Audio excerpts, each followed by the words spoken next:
so shocking that more than 500,000 people attended his funeral.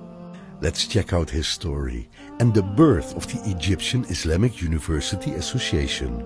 Some time ago, in a small village called Tafahna al-Asraf in Mid-Gomer district, Dakhoulia province, Egypt, there were 9 poor friends who were just graduated from agriculture faculty. One of them was Mr. Atiyyah. One day, they agreed to start a business together and they chose poultry farming. Unfortunately, they couldn't collect enough capital, so they proceeded to sell their lands, their wives' jewelry, and even borrowed some from other people, and finally started their small business as they waited for a new partner. The question remained, who would be the 10th partner? One day, Mr. Atiyyah came to his friends and said, "I found our 10th partner." "Who is it?" his friends replied. Then Mr. Atiyyah said with all confidence, "Allah. Allah will be our 10th business partner. We will devote 10% of our profits to Allah in exchange for His protection, care and safety from all illnesses." The rest of the group agreed, and then the contract was written in detail and recorded by notary with the role of the 10th partner included. Unexpectedly, after only one season, their business skyrocketed beyond their expectations. As a form of gratitude, the group agreed to increase the profit devoted to Allah by 20%. This continued each year until the profit reached 50%.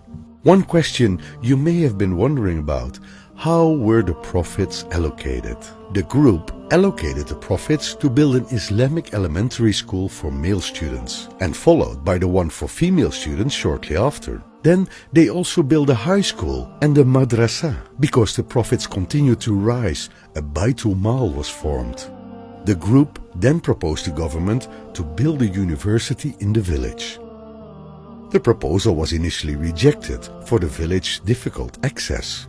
Later on, they proposed the construction of a university alongside a train station and its tracks, with their own funding. The request was approved. And for the first time in Egyptian history, a university was built in a small village. In the following years, the number of faculty at the university increased and dormitories for male and female students were also constructed. Besides all of that, the train tickets were free to facilitate the transportation in and out of the village. Since the Baitul Mal was formed, poverty in the area began to decrease. The program was followed by other villages visited by Mr. Atiyyah. Aid was given to the poor and widows. The unemployed youth were trained to manage vegetable plantations until they were independent and even able to export to other countries. During the harvest season, every family in the village received a package of vegetables. On the first day of Ramadan, the villagers held a break fasting event when they cook and gather together in a field to enjoy various foods. Not only that, the Baitul Mal also helped orphan girls who wanted to get married by giving them furniture. The profits had brought an immense benefit to everyone in the area. In the end, it was agreed that 100% of the profits were to be devoted to Allah. Mr. Atiyyah turned from a business partner into an employee of Allah. He asked his Lord to make him rely only on Him and no others. This is the story of Solah Atiyyah, the amazing person of this story.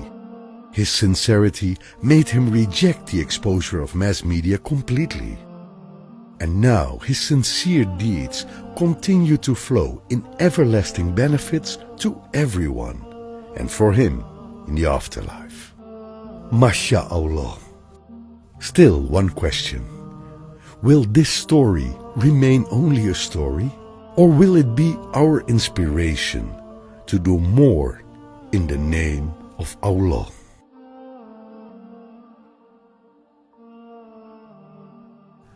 Global Wakaf from ACT. Care for Humanity.